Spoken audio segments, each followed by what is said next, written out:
The massive council chamber floated in space above Valara Prime. Inside, representatives from 40 different species sat in their designated seats.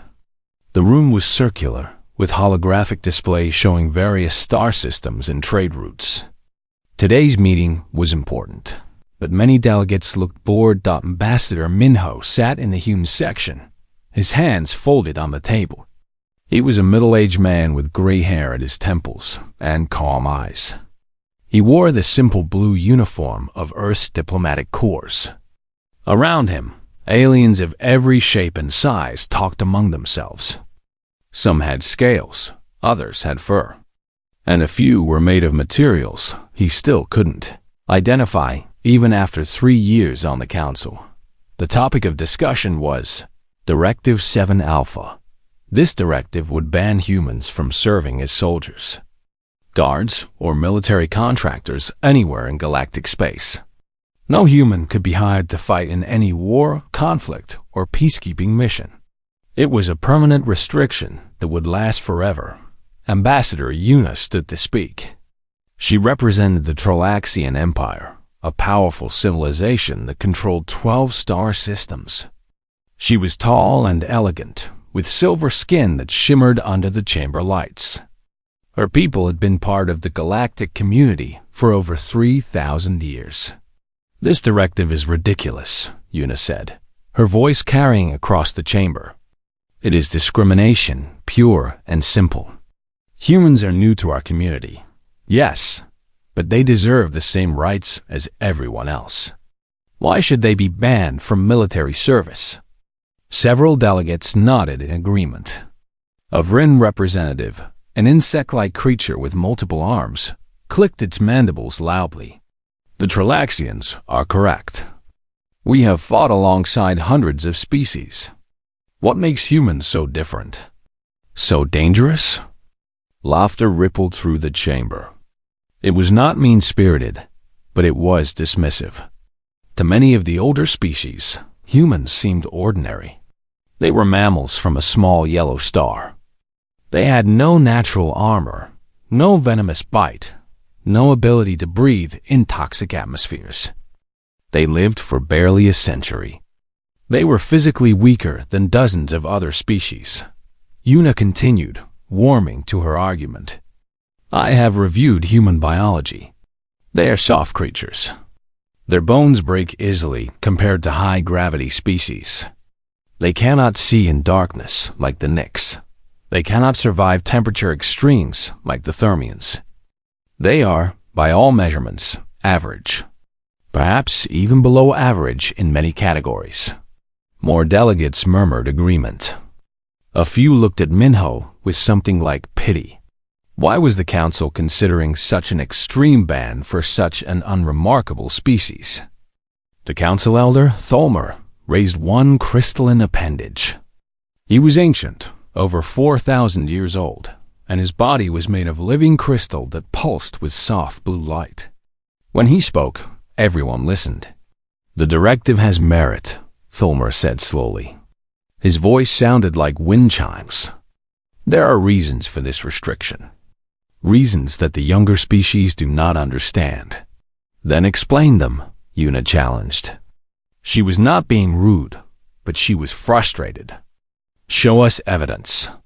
Show us why humanity, of all species, deserves this unique restriction. Other delegates called out in agreement. They wanted proof. They wanted data.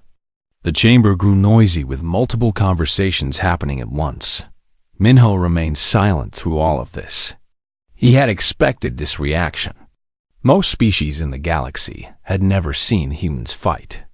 They only knew humans as traders, diplomats, and scientists. They saw the peaceful face that humanity showed to its new neighbors. Tholmer looked at Minho. Ambassador, do you wish to speak? Minho stood slowly. The chamber quieted somewhat, though several delegates continued their private conversations. They did not expect the human to say anything important. Before you vote, Minho said, his voice quiet but clear, I have been authorized to show you something. It is archival footage from 15 years ago. From before we made first contact with any of you. Yuna waved her hand dismissively. We have seen human history. We know about your wars. Many species have violent pasts. It is not relevant to this discussion. This is not about our past wars, Minho replied. This is about an incident. An incident that the Krathian Empire reported to this council 5 years before humanity officially joined the galactic community. At the mention of the Krathians, several delegates shifted uncomfortably. The Krathians were known throughout the galaxy. They came from a high-gravity world, and they were massive, powerful predators. Their warriors were feared across multiple sectors. They had raided and enslaved populations from dozens of worlds. The Krathians recommended that humanity be quarantined, Minho continued. They requested that humans never be allowed to serve in military roles, ever. They filed this request as a matter of galactic security. The chamber grew quieter. This was new information to many delegates. Yuna frowned. The Krathians fear humans? That seems impossible. Krathian warriors are among the most formidable fighters in known space. Yes, Minho agreed. They are. Which is why you should pay attention to what happened when they encountered an undefended human colony. He pressed a control on his tablet. The lights in the chamber began to dim. Holographic projectors activated around the room, creating a three-dimensional display that floated above the central floor. The colony was called Proxima Reach, Minho said. It was a mining settlement. Population 347. Civilians. Families. No military presence. No weapons beyond mining equipment and basic tools. The hologram showed a small collection of buildings on a rocky planet. Gardens grew under protective domes. Children played in an open area. It looked peaceful and fragile. What you are about to see is compiled from Krathian combat recordings and our own colony security systems, Minho said. I ask that you watch it completely before making your decision. Yuna settled back in her seat, still skeptical but curious. Around the chamber, delegates prepared to watch. Many still looked doubtful. They expected to see humans dying, which would only prove that the ban was unnecessary. None of them were prepared for what the footage would actually show. None of them understood what they were about to witness. In a few minutes, everything they believed about humans would change forever. The recording began to play. The holographic display showed a peaceful day on Proxima Reach. The colony sat in a valley surrounded by rust-colored mountains. The planet's sun was rising, casting orange light across the settlement. Workers headed to the mining facilities. Children walked to the school building. Everything looked normal and safe. Then the sky changed. Dark shapes appeared through the clouds. They grew larger as they descended. Krathian warships, 5 of them, each the size of a city block. Their hulls were covered in armor plating that had survived countless battles. Weapons bristled from every surface dot in the council chamber. Several delegates leaned forward. They had seen Krathian ships before, but never in attack formation like this. The hologram shifted to show inside the colony's command center. A man stood at the communications console, his face tight with tension. This was Donghyun, the colony administrator. He was in his 50s, with weathered skin and tired eyes. He wore practical work clothes, not a uniform. He had been a mining engineer before taking this job. Unknown vessels. This is Proxima Reach Colony, Donghyun said into the microphone. We are a civilian mining operation. We have no military assets.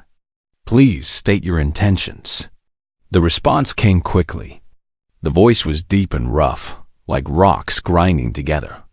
It spoke through a translator, but the menace was clear, even through the mechanical voice. Proxima Reach, you are now property of the Krathian Empire. Surrender immediately. All colonists will be processed for labor assignments. Resistance will result in execution. On the hologram, Dong-Hyun's hands gripped the edge of the console. Around him, other colonists stood frozen. A woman with tears running down her face. A young man who looked like he might be sick. An older woman who just stared at the view screen in shock. "We have children here," Dong-Hyun said, trying to keep his voice steady. "Families. Please, we can discuss terms." The transmission cut off. On the view screen, one of the Krathian ships fired a single shot. It hit the colony's water tower, which exploded in a massive spray. The structure collapsed, crushing 2 storage buildings beneath it. The message was clear.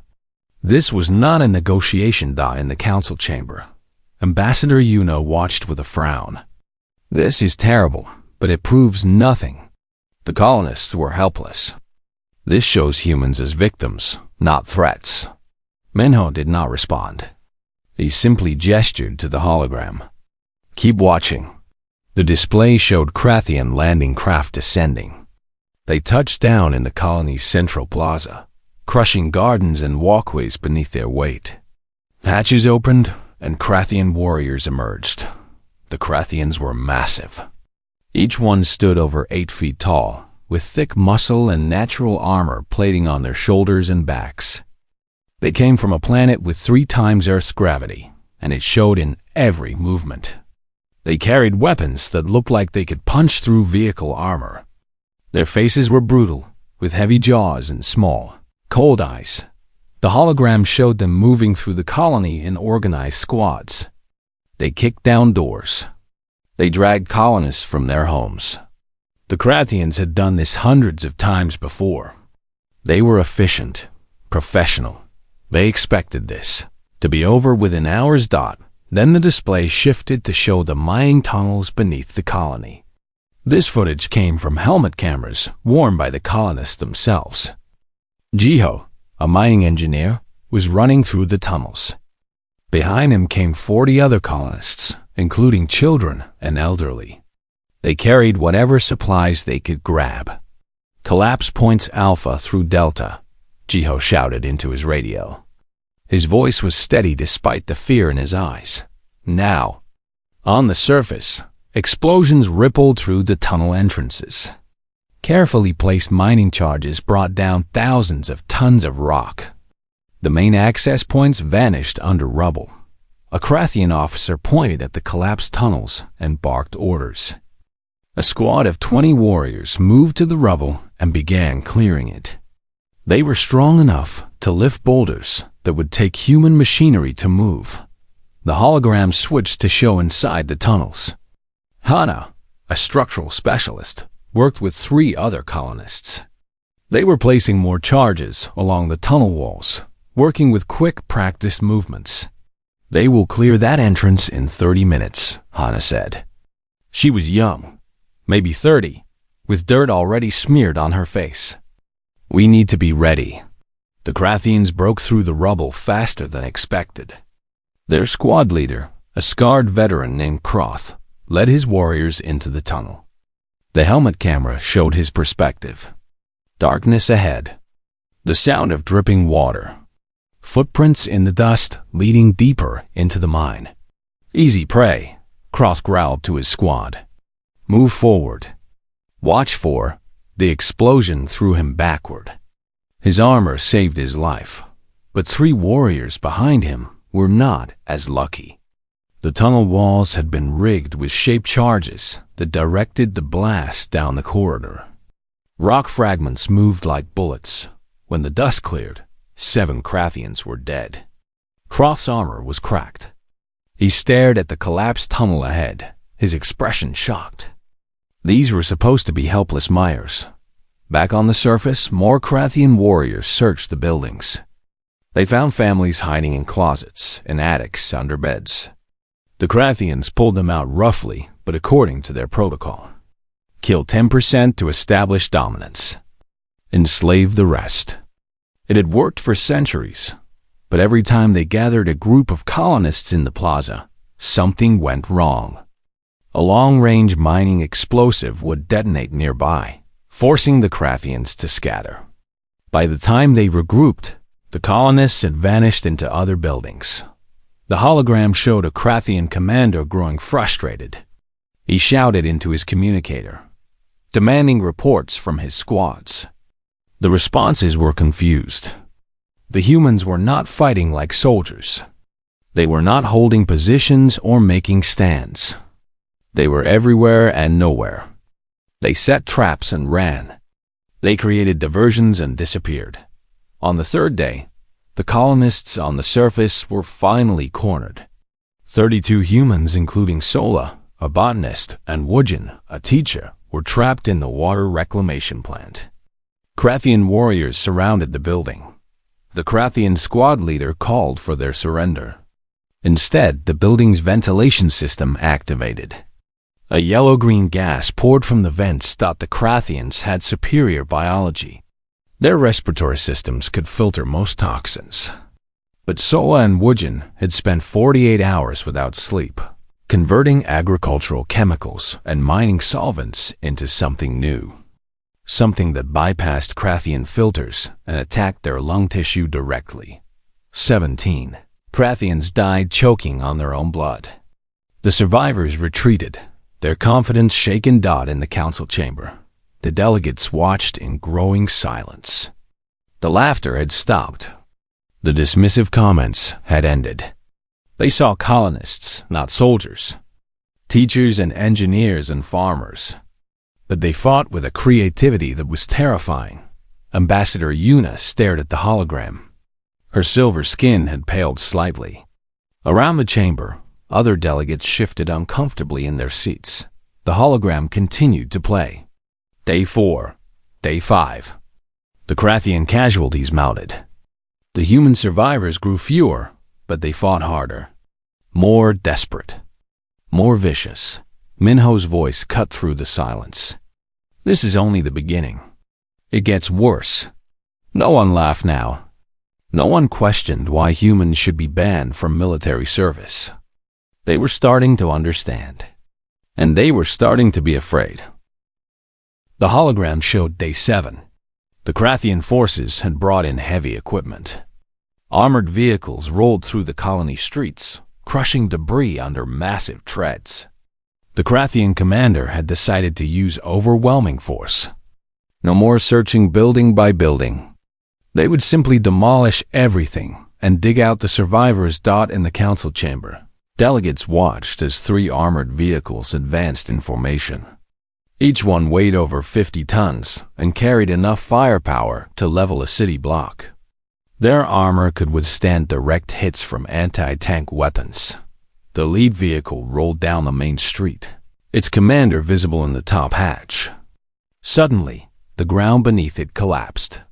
The street simply vanished, dropping the vehicle into a massive sinkhole 30 feet deep. The second vehicle tried to reverse, but the ground beneath it gave way too. The hologram switched to show human colonists in the mining tunnels below. Jiho and 6 others worked with cutting torches, creating holes in the collapsed vehicle's armor.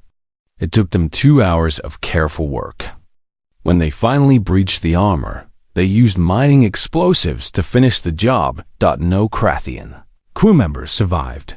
The hologram showed the Krathian commander staring at the sinkholes. His name was Vorgoth, and he had led successful raids on 19 different worlds. He had fought against species that were stronger, faster, and better armed than humans. He had always won. Impossible, Vorgoth growled. He replayed the footage of the collapse. The humans had used mining charges to create precise underground cavities. They had calculated exactly where the vehicles would drive. They had turned the entire colony into a trap. On Day 9, the Krathians tried a different approach. They would burn everything. Flamethrower units advanced through the residential sector, setting buildings on fire. If the humans would not surrender, they would be forced out by the flames. But the colonists had prepared for this too. The water reclamation system had been repurposed.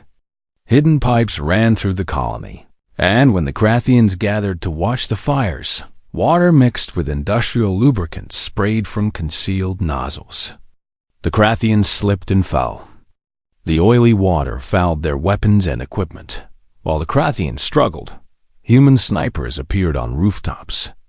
They used mining lasers designed to cut through rock, modified to function as weapons. The lasers were not very accurate, but against targets covered in slippery oil and unable to find stable footing, they did not need to be. 12 more Krathians died. The rest retreated in disorder. The hologram showed Krathian medics treating the wounded. One medic spoke to his commander, his voice shaking. "They are demons. They do not fight with honor. They use tricks and traps. Every street is dangerous. Every building could collapse. We cannot predict what they will do next." Vorgoth snarled at his medic. "They are animals. Weak animals. We have killed more of them than they have killed of us." It was true. The human casualties were heavy. Of the 347 colonists, only 138 remained alive by day 10. But the Krathians had started with 400 warriors, and they were down to 173. The math was terrible. The humans were losing 3 people for every 2 Krathians they killed. In a normal battle, this would mean certain defeat. But the humans were not fighting a normal battle. They were fighting with pure desperation. The hologram showed day 12. A group of young people, led by a 17-year-old girl named Nari, executed an ambush that would be analyzed by military historians for years afterward. Nari had been a student. She studied biology and wanted to be a doctor. In the footage, she looked exhausted. Her clothes were torn and stained. Her face was streaked with tears and dirt. But her eyes were absolutely focused. She had 8 other teenagers with her, the youngest only 14. They had set up reflecting panels in a narrow street, using materials from the colony's solar arrays.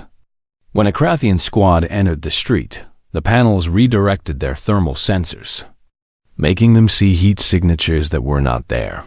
While the Krathians fired at false targets, the teenagers attacked from above and behind. They used sharpened tools, construction equipment, anything with an edge or point. They aimed for joints in the Krathian armor, for the flexible material at the neck and knees. It was brutal. It was ugly.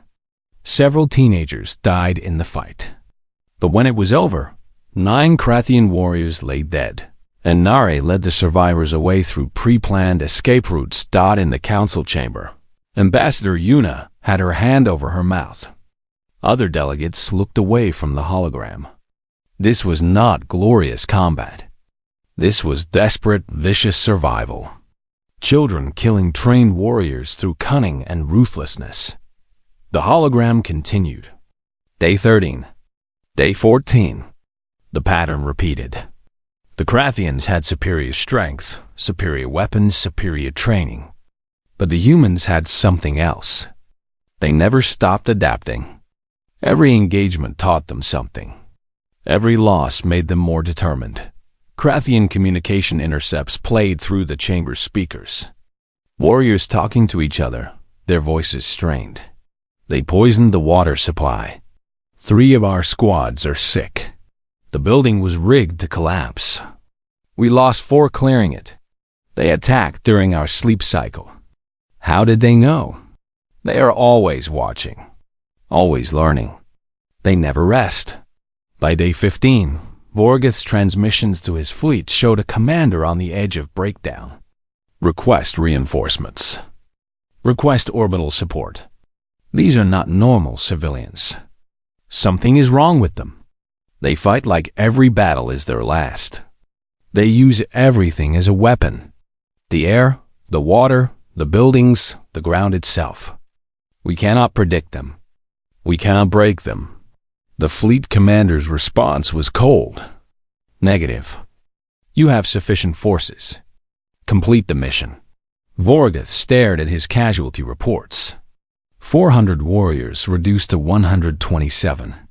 Against civilians. Against miners and teachers and farmers. The shame of it burned in his chest. But worse than shame was the fear. The growing, terrible fear that if this continued, the humans would win. On day 16, only 53 humans remained alive. They gathered in the central mine shaft, their last refuge. The Krathians surrounded the area with every warrior they had left. The hologram showed Dong-Yun, the colony administrator. He had survived through planning and luck. His face was gaunt, his eyes sunken from lack of sleep. He stood in front of the colony's fusion reactor, his hands resting on the control panel. Around him, the other survivors prepared weapons. Not for fighting, for the end. In the council chamber, Tholmer the Elder spoke quietly. What you are about to see is why the Krathians filed their request. Why they warned us about humanity. Vorgoth made his final decision. He could not take this colony with ground forces. He had lost too many warriors. His reputation was destroyed. But he could still complete the mission. The Krathians would receive no slaves, but neither would these humans survive. He ordered orbital bombardment. His ships would burn the entire valley to glass. The hologram showed missiles launching from orbit. The flames of their descent lit the dark sky. The Krathians on the ground pulled back to safe distance, preparing to verify the kill. Dong-Yun watched the missiles fall on the external monitors. He keyed the microphone one last time. Vorgoth, commander of the Krathian raiders.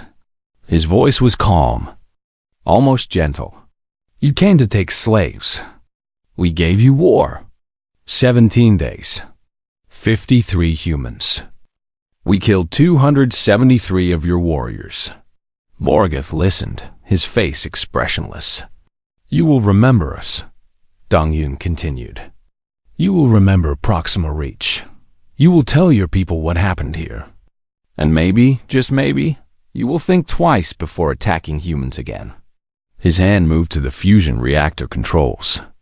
Around him, the 53 survivors stood in silence. Some held hands. Some prayed. Some just stared at nothing, too tired to feel fear anymore. We do not surrender, Dong-Yun said. Goodbye. He activated the reactor overload sequence.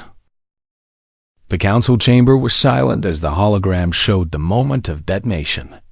The fusion reactor, designed to provide power for a small mining colony, was never meant to be weaponized.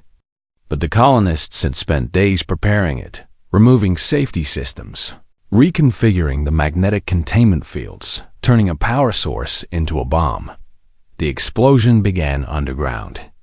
A sphere of pure energy expanded outward thousands of miles per hour. The rock above it vaporized instantly. The remaining buildings of Proxima Reach simply ceased to exist. The shock waves spread across the valley like a hammer blow from an angry god. But the colonists had planned for more than just destruction. The fusion reactor had been modified to create a specific type of electromagnetic pulse. The energy wave raced upward, faster than the physical explosion, reaching into the sky where the Krathian ships hung. The hologram showed the view from one of the Krathian vessels. The pilot saw the flash from the valley below. Then, every screen in his cockpit went dark. The ship's computer core, its navigation systems, its weapons, everything electronic died in an instant. The ship began to fall. All across the sky, 5 massive Krathian warships lost power simultaneously. Their backup systems were hardened against normal electromagnetic pulses, but the colonists had studied the Krathian ships during the siege. They had analyzed every piece of salvaged technology from destroyed vehicles. They understood the Krathian systems better than the Krathians expected anyone to understand them. The pulse was tuned specifically to overwhelm Krathian. Shielding. 3 ships crashed into the mountains surrounding the valley. The impact explosions lit the sky like new suns. One ship managed to activate emergency systems and limped away into space, trailing debris. The command ship, Vorgoth's vessel, suffered a complete systems failure but remained airborne on minimal thrusters. The hologram showed the interior of that command ship. Vorgoth sat in his command chair, staring at dead screens. Around him, his crew worked frantically to restore power. Emergency lights cast everything in red shadows. "Status report," Vorgoth demanded, his voice hollow. "Main power offline. Weapons offline. Navigation offline. Communications functioning at minimum capacity." His chief engineer's hand shook as he read from a portable display. "Estimate 4 hours to restore basic flight systems. Full restoration will require docking at a repair facility." Vorgoth looked at the view screen, now showing only static.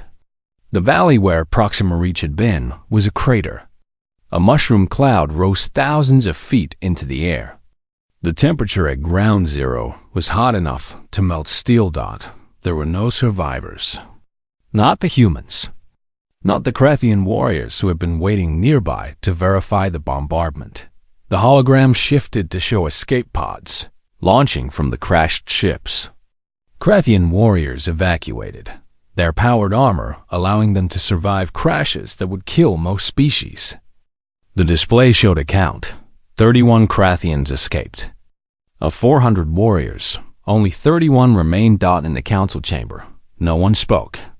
The silence stretched for long moments as the hologram froze on the image of the mushroom cloud. Finally, Minho spoke. His voice was quiet, but it carried through the entire chamber. The Krathians sent a distress signal. It was received by one of their patrol fleets 6 days later. When reinforcements arrived, they found Commander Vorgoth and 30 survivors in escape shuttles, their ships beyond repair. The hologram changed to show an interrogation room. Vorgoth sat across from what appeared to be a Krathian superior officer. This recording was clearly from Krathian military archives, provided to the Galactic Council as part of their official report. "Explain," the superior officer demanded. "You had 400 warriors. Elite troops.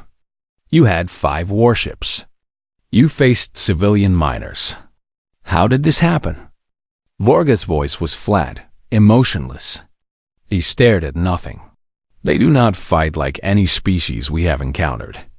They do not respect the rules of engagement. They do not surrender when defeat is certain. They do not value their lives above victory. You let civilians defeat you," the officer said with disgust. "No," Vorgoth said. "We defeated them. Every single human on that colony is dead. We won." He paused, and when he spoke again, his voice cracked. "But they made us pay a price that no victory is worth. 9-1 casualties. We lost 9 warriors for every 10 humans we killed. And in the end, they chose to destroy everything rather than let us have even a partial victory. They denied us slaves. They denied us salvage. They denied us even the satisfaction of conquest." The officer leaned forward. "What do you recommend?" "Quarantine," Vorgoth said immediately.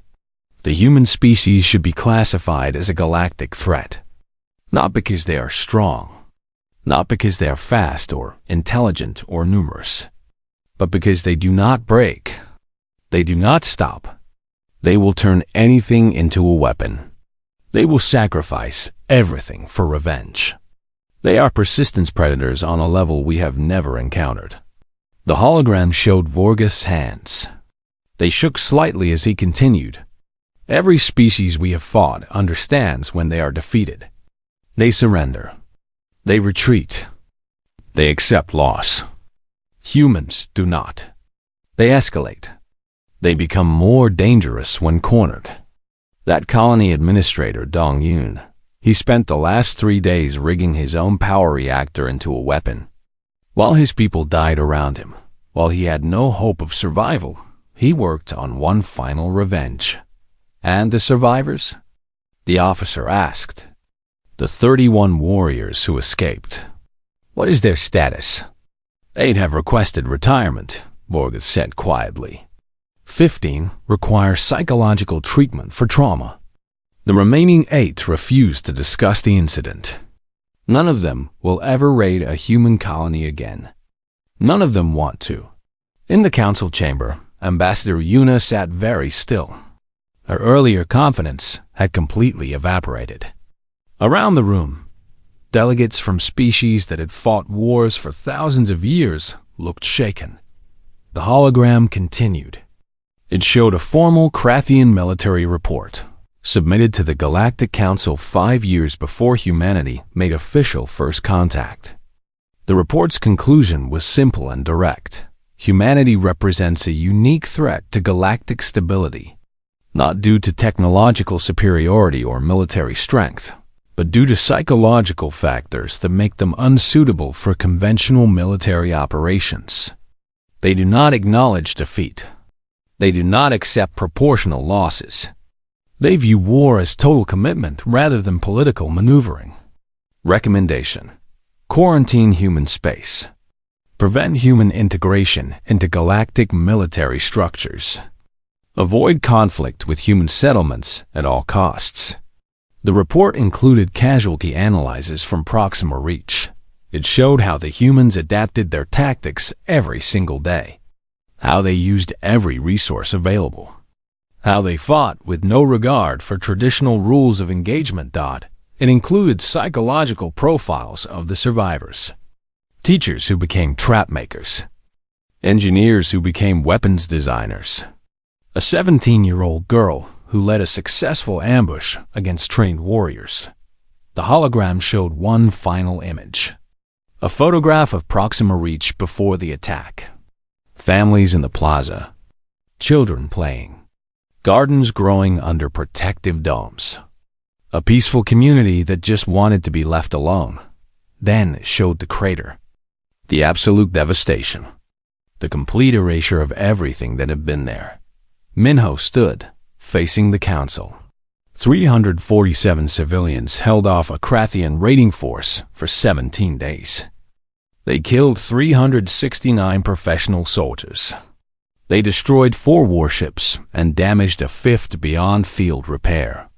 They did this with mining equipment and chemistry knowledge and desperate ingenuity.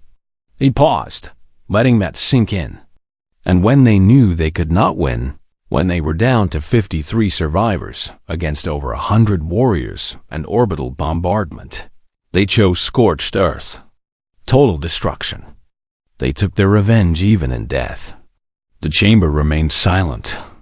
Every delegate understood now. This was not about human strength. It was about human nature. The lights in the council chamber slowly returned to normal brightness. The holographic display faded, leaving only the memory of what everyone had witnessed. Delegates sat in their seats, processing what they had seen. The earlier laughter and dismissiveness seemed like something from another lifetime. Ambassador Yuna was the first to speak. Her voice had lost all its earlier confidence. I understand now why the Krathians filed their report. But I have questions. Minho nodded. Go ahead. Those were desperate people, Yuna said carefully. Cornered, defending their homes and families. Surely humans in other circumstances would not fight the same way?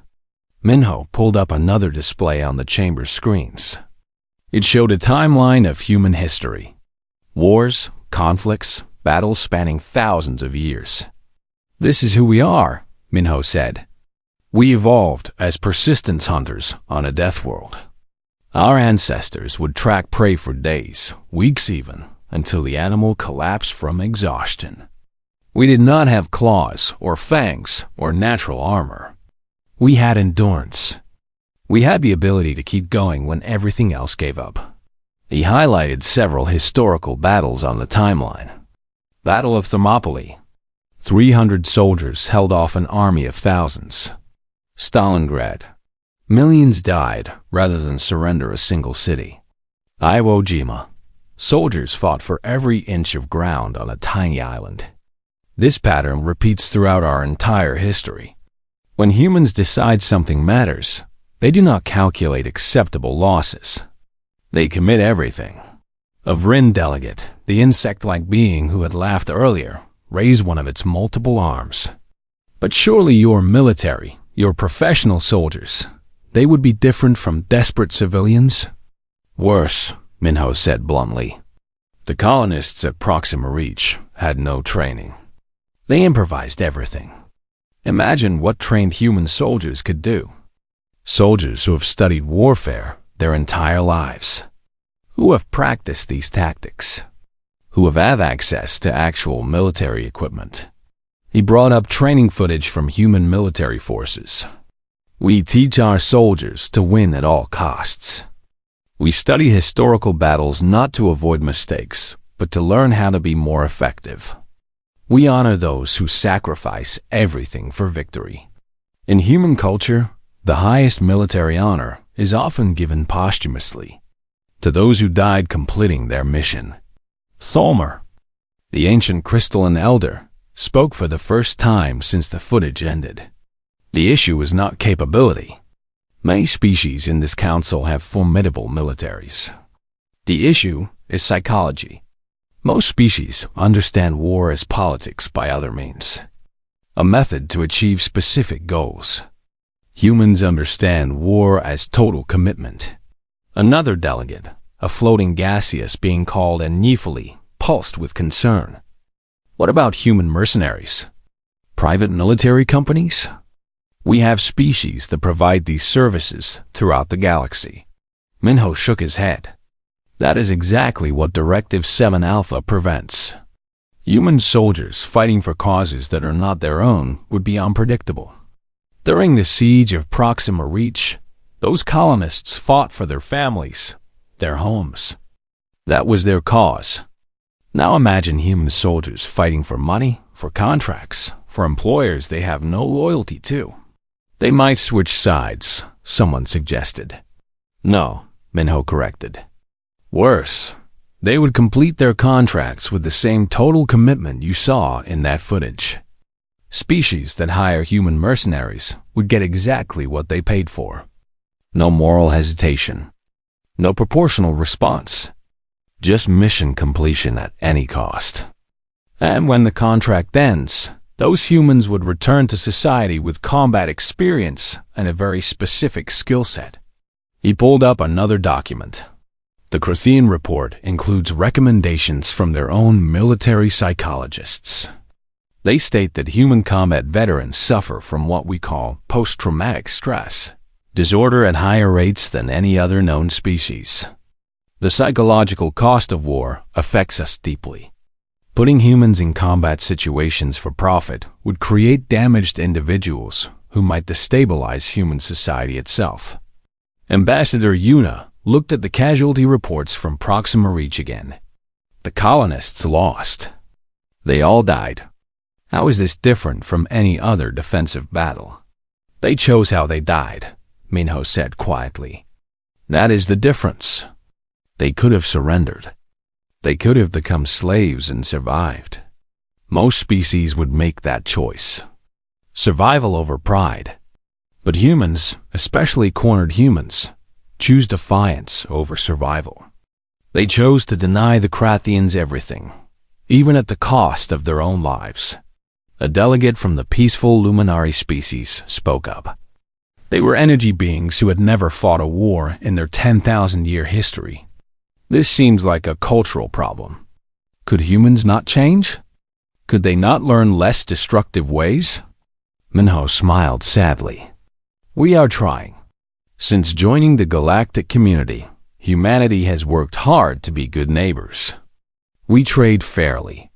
We share technology. We contribute to scientific advancement. We want to be part of this council, part of this civilization you have all built together. He gestured to the empty space where the hologram had been. But we cannot change our nature. When threatened, when cornered, when protecting what we love, we do not calculate acceptable losses. We escalate. We commit everything. And we remember, always. Proxima Reach happened 15 years ago, Minho continued. Every human knows that name. We have memorials. We have ceremonies. Children learn about it in school. Those 347 people who died, they are heroes in human culture. Not because they won. They did not win. They are heroes because they refused to surrender, because they made the enemy pay, because they chose defiance. The chamber was quiet as delegates considered this. The implications were staggering. A species that treated suicidal last stands as cultural touchstones. A species that honored total commitment above survival. Tolmer spoke again, his crystalline voice thoughtful. The ban is not punishment. It is protection. Protection for the galaxy from what humans become in war.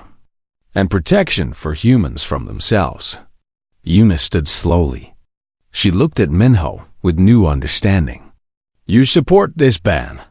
You want your own species restricted from military service. Yes, Minho said. Because we know what we are capable of. The Krathians learned it the hard way. We would prefer the rest of the galaxy never has to learn that lesson. He pulled up one final image. It showed a Krathian warrior, one of the survivors from Proxima Reach, being interviewed years after the incident. The warrior's eyes were hollow. His hands trembled. They never stopped, the warrior said in the recording. We would capture a position, secure it, and they would attack from underground. From above. From directions we never expected. They used tools, chemicals, their own bodies as weapons. A teacher killed 3 of my squad with sharpened metal and knowledge of anatomy. A child, barely old enough to fight, sacrificed herself to collapse a building on my commander. The warrior looked directly at the camera. I have fought in 30 battles across 12 worlds. I have faced species stronger and faster than humans. But I have never faced anything as terrifying as desperate humans who have nothing left to lose. Minho turned off the display. Directive 7 Alpha is mercy. For everyone. It prevents situations where humans are put into combat roles. It prevents us from having to become what we saw in that footage. It prevents other species from experiencing what the Krathians experienced. The vote was called. Tholmer's voice echoed through the chamber. All those in favor of Directive 7 Alpha, restricting human participation in military operations across all galactic space? Hands, appendages, energy signatures, and various other forms of agreement rose throughout the chamber. Yuna looked at Minho one more time, then raised her hand. The vote was unanimous. Directive 7 Alpha is approved, Tholmer announced. Humanity is hereby restricted from military service, mercenary operations, and combat-related contracts. This restriction is permanent and applies to all galactic space. As the chamber began to empty, Yuna approached Minho. Other delegates gave them space, filing out in quiet groups. The earlier atmosphere of casual debate had been replaced by something somber. I apologize, Yuna said quietly. I did not understand. I thought the ban was discrimination. It looks like discrimination, Minho agreed. But it is survival. For everyone. The Krathians, Yuna asked. Do they still raid colonies? They avoid human space entirely now, Minho said. Even though our military presence is minimal. Even though many of our outer colonies would be easy targets. They spread the word. Every slaver, every raider, every species that profits from attacking the weak, they all know. Do not touch human colonies. The cost is too high. Yuna looked back at the empty space where the hologram had played. 347 people. They saved countless others by their sacrifice. Yes, Minho said. And we remember. We always remember. As they walked toward the exit, Yuna had one final question. What if someone attacks Earth itself? What if humanity faces an existential threat? Minho stopped walking. His expression was grave. Then the galaxy will see what 347 desperate civilians were capable of, multiplied by 9 billion people who have had 15 years to prepare. Proxima Reach taught us valuable lessons. We learned what works against superior forces. We learned what we are capable of when survival is at stake. And we will never be unprepared again, he continued. That is the other reason for the ban. Asterisk.